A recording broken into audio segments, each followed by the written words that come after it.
ఇవాళ మీరందరూ almost all 32, 50, 55, 60 కొంతమంది సీనియర్ సిటిజన్స్ కూడా ఉన్నారు. మన ఆరోగ్యాల కొద్దీ మన కుటుంబ ఆరోగ్యాలు, మన కొడుకులు, బిడ్డలు, మనమళ్ళు, మనవరాళ్ళ ఆరోగ్యం గురించి మనం ఆలోచించాల్సిన అవసరం ఉంది. దేశం గురించి తర్వాత, రాష్ట్రం గురించి తర్వాత, జిల్లా గురించి తర్వాత, మన ఊరు గురించి తర్వాత, ఫస్ట్ మన కుటుంబం గురించి ఆలోచిద్దామండి. మన కుటుంబం సుభిక్షంగా ఉంటే, మన కుటుంబం ఆరోగ్యంగా ఉంటే ఆటోమేటిక్గా మన పక్కింటోడు మనం చూసి వాళ్ళు అరే వీడేమో చేస్తుండు, హాస్పిటల్కి పోతలేడు, చాలా బాగా ఉన్నాడు, ఆరోగ్యంగా ఉన్నాడు, దృఢంగా ఉన్నాడు, అరే ఫేస్లో ఎంత గ్లోరీ ఉంది, ఎంత నీట్గా ఉన్నాడు, ఏంది భయ్ రహస్యం అని చెప్పి మళ్ళీ మనం అడగడం మొదలు పెడతారు.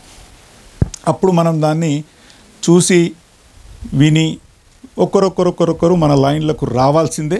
రాకపోతే ఇంకో మార్గం లేదండి. ఇవాళ ఎన్నో ఒడిదుడుకుల కోర్చి మనమందరం చాలా ఇష్టంతో కష్టం చేస్తూ నేను అందరం సుఖపడుతున్నామని అయితే నేను అన్నాను. వ్యవసాయంలో ఆర్థికంగా నష్టపోతూ ఆలంబన పొందుతూ ఫ్యూచర్ గురించి ఆలోచిస్తూ మన టైం స్పెండ్ చేస్తున్నాం, మన కష్టాన్ని స్పెండ్ చేస్తున్నాం, మన డబ్బులను స్పెండ్ చేస్తున్నాం. దీనివల్ల మనమందరం ఏం ఆలోచిస్తున్నాము, ఏం ఆశిస్తున్నాము అని అంటే మన బ్రహ్మాండమైన ఆరోగ్యం గురించి ఆలోచిస్తున్నాం. ఫస్ట్ చాలా సంతోషం అండి. అసలు మనం ఫస్ట్ ఇది ధర్తీ ఎస్పీకే ఫామ్లో గురువుగారు ఇట్లా 20వ తారీఖు క్లాస్ తీసుకుంటా అని ఒక ప్రకటించే వరకు ఆల్మోస్ట్ ఆల్ 480 మంది ఈ దానిలో సభ్యులైనారండి. మనం ఏమనుకున్నామంటే ఎప్పుడు చేసినా సరే ఒక 200 మందితోనే చేస్తే బాగుంటుంది అని చెప్పి ఒక ఆలోచన అన్నట్లు 16వ తారీఖు ఆపినము. అందరికీ గురువుగారు పర్మిషన్ తీసుకొని మళ్ళీ నెలలో ఖచ్చితంగా మళ్ళీ 15 days or 20 days తర్వాత మళ్ళీ ఒక ప్రోగ్రాం పెడతాం, లేకపోతే మళ్ళీ ప్రోగ్రాం పెడతాం. నిరంతరం ఇది ప్రోగ్రామ్స్ చేస్తూనే పోతుండాలి, మనము దాన్ని నేర్చుకుంటూనే పోతుండాలి. దానికి గురువుగారు మరి మన స్పీచ్లో ఏం చేయాలి, ఎట్లా చేయాలి అనేది కూడా చెప్పబోతున్నారు.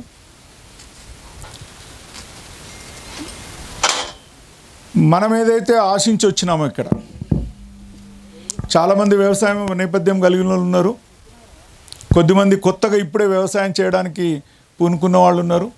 వ్యవసాయం అంటే అసలు తెలియని వాళ్ళు వ్యవసాయం చేద్దాము, ఏదో చూద్దాము అని వచ్చిన వాళ్ళు ఉన్నారు. యూట్యూబ్లో చూస్తే ఓ బ్రహ్మాండం, కోట్లు సంపాదిస్తారు, లక్షలు సంపాదిస్తారు, మనం ఎందుకు చేయకూడదు అని వచ్చిన వాళ్ళు ఉన్నారు. రకరకాల మనుషులం అందరం ఇక్కడ జమైనాం. మనందరి ధ్యేయం మాత్రం ఒకటే, తిరుపతి దేవుడు అక్కడ ఉన్నాడు. తిరుపతి ఓనికే పలు మార్గాలు, ఏ మార్గం ఎంచుకున్నామా అని మనని బట్టి ఉంటుంది. కొంచెం షార్ట్ కట్ ఎంచుకుంటారు, కొంచెము నైస్ రోడ్ ఎంచుకుంటారు, కొంచెం టైం స్పెన్స్ మీద ఎంచుకుంటారు. ఎవరెవరి సీజన్ వాళ్ళు. ఇక్కడ కూడా వ్యవసాయంలో మనము మన భూమిని బట్టి, మన వాతావరణాన్ని బట్టి, మన నేలను బట్టి, మన నీరుని బట్టి మనం ఏం చేయాలనేది కూడా డెసిషన్ తీసుకునే అవసరము ఆ రైతుకు ఉంటుంది. మనం అందరం వింటాం, మనం చేయాల్సింది చేస్తాం. ఆ చేసేదేదో దృఢ సంకల్పంతోనో, దృఢ నిశ్చయంతోనో, విశ్వాసంతోనో చేయాలనే తందుకు మాత్రమే ఈ మీటింగ్స్. మీకందరికీ అటువంటి ఆలోచన కలిగి ఉండి, అటువంటి మంచి భావం కలిగి ఉండి, మీరందరూ దీనిలో పాల్గొంటున్నందుకు, ఉత్సాహంగా వచ్చినందుకు ఎంతో కష్టపడి దూర ప్రాంతాల నుంచి రాత్రంతా ప్రయాణం చేసి సరైన ఫెసిలిటీస్ లేకుండా ఎక్కడో అడవిలో ఉన్నాం. ఇక్కడ మనం ఈ అడవిలో ఉన్నందుకు ఏర్పాట్లకు ఇబ్బంది అవుతుంది అని చెప్పి 200 మందికి రిస్ట్రిక్షన్ చేసినా కూడా మనకు 250 మంది దాకా రిజిస్ట్రేషన్ అయినరు. మళ్ళీ వచ్చేవాళ్ళు వేరే వాళ్ళు మన అందరు కలిసి ఒక 300 మందిని ఎక్స్పెక్ట్ చేస్తున్నాం మనం ఇవాళ. మళ్ళీ నెక్స్ట్ సెషన్ ఇప్పుడు గురువారు టైం చెప్తారు, చెప్పినప్పుడు మళ్ళీ మనం ముందుకు వెళ్తాం అట్లా. సో ఒక 5-10 minutesలో విజయరామ్ గారు వస్తున్నారు. వారు గణపతి పూజ చేసుకొని స్టార్ట్ చేద్దాము. అంతవరకు దీనిలో ఇప్పటి వరకు ప్రకృతి సేద్యము మనమండి గో ఆధారిత వ్యవసాయం చేసేవాళ్ళు ఎవరెవరో కొంచెం ఒక్కసారి ఇప్పటి వరకు ఆల్రెడీ చేస్తున్నాం. Thank you. చేయాలనుకునే వాళ్ళందరూ తత్తిమ వాళ్ళు అనుకోవాలన్నా. Yes right. ఒకసారి చేసేవాళ్ళకందరికీ, ఇప్పటికే చేసేవాళ్ళకందరికి గట్టి చప్పట్లతో గట్టిగా సరిపోలేదు అలా. మన ప్రకృతిలోనే ఒక వరవడి ఉందండి. కొత్త నీళ్ళు పాత నీళ్ళలో కలవాలి అంటేనే నీళ్ళే రెండు. కలవాలి అంటేనే కొంత టైం తీసుకుంటుంది, కొంతవరకు ఆ నీళ్ళల్లోనే కొత్త నీళ్ళు వరగోసుకుంటూ పోతుంది. అవునా? కొంత టైం అయినాక కలవడం మొదలు పెడుతుంది. మనమందరం రైతులమే, కొత్తగా వచ్చిన రైతులము కొత్త విధానంలో చేసేటప్పుడు వచ్చే ఆ వరవడి కష్టం ఏమవుతుంటుందో, నీళ్ళ నడమ ఉండే రాపిడి లాంటి కష్టం మనకు కూడా ఉంది లేదన. అది ఎవరి ద్వారా వచ్చింది అంటే మోస్ట్ ప్రాబబ్లీ పక్క రైతుల నుంచే వచ్చింది.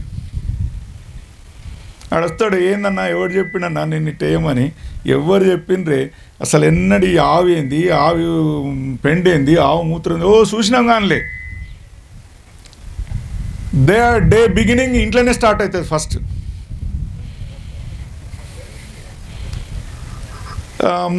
చాలా మటుకు నాకు ఇక్కడ 2 సంవత్సరం నుంచి విజిటర్స్ వస్తారు కదా. అమ్మ కొరకు అయ్యనన్ను వస్తాడు, అయ్య కొరకు అమ్మనన్ను వస్తారు. ఇద్దరు వచ్చి కలిసి వచ్చేటోళ్ళు మాత్రం ఓన్లీ 10% ఉంటారు. ఈ 90% of the agriculture is on the behalf of wife or on the behalf of husband. ఇక మా ఆమె గోలా తట్టుకోలేక వచ్చినానండి, ఏదో మాట్లాడండి మీరు అని నాకు ఇట్లా సైగ చేసి మాట్లాడండి అంటారు. సార్ మీరు కూడా వినండి అని చెప్పి ఆయన బలవంతం కూర్చోబెట్టి అట్రాక్ట్ చేసి మాట్లాడుతుంటే ఈ నుంచి పొయ్యే లోపల ఆఫ్ ద చిప్ అన్న పెట్టి తోలుతా నేను. ముఖ్యంగా అమ్మలు మారితే, వంటింట్లో సిస్టమ్ మారితే వ్యవస్థ అంతా చాలా మటుకు మారినట్లే సార్. అందుకొరకు అమ్మలను మార్చేందుకు ఎక్కువ మనం పనిచేయాల్సిన అవసరం. ఎందుకంటే వంటింట్లో అంటే ఇప్పుడు ఉద్యోగం చేసే మహిళలైనా సరే ఏదో టైంలో వంటింట్లో వచ్చి అవి చేస్తూ పురమాయిస్తుంటారు, అంతా చేస్తుంటారు. దానివల్ల వచ్చే ఆలోచన ఇంట్లో మొత్తం మారిపోతుందండి. చాలామంది అమ్మలు వస్తారు, వాళ్ళు ఫస్ట్ ఇది తింటే మంచిదంట, అది తింటే మంచిదంట, అట్లా చేస్తే బాగుంటుందంట, ఇట్లా చేస్తే బాగుంటుందంట అని చెప్పే కాడ నుంచి స్టార్ట్ అయిపోయి అమ్మ మారినతోన తొందరగా కుటుంబం అంతా ఆరోగ్యంగా మారుతుందండి. అందుకొరకు మనము ఫస్ట్ ఇటువంటి క్లాసులకు మనకిష్టమున్నా ఆమెకి ఇష్టం లేకున్నా బతిమిలాడో బామాలో వైఫ్ని తొలుకొచ్చుకోవాలండి. తొలుకొచ్చుకుంటే ఫస్ట్ మనము వంటింట్లో చిట్కాలు స్టార్ట్ కాడ నుంచి ఆరోగ్యం స్టార్ట్ అవుతుందండి. ఆమెనే అంటది, నువ్వు కాఫీ తాగకు, పొద్దున్నే జామాకు కషాయం ఇస్తా, లేకపోతే మునగాకు కషాయం ఇస్తా అని స్టార్ట్ చేస్తుంది. ఇవాళ పొద్దున మన దగ్గర వచ్చిన అందరికీ జామాకు కషాయం ఇచ్చినాం. అట్లా మెల్లగా మార్పు అనేది స్టార్ట్ కావాలండి. దానికి అందరం టైం ఇవ్వాలి, దాని గురించి మనం అంతా పాటించాలి. మరిన్ని అప్డేట్స్ కోసం బ్యాక్ టు రూట్స్ యూట్యూబ్ ఛానల్ని సబ్స్క్రైబ్ చేసుకోండి.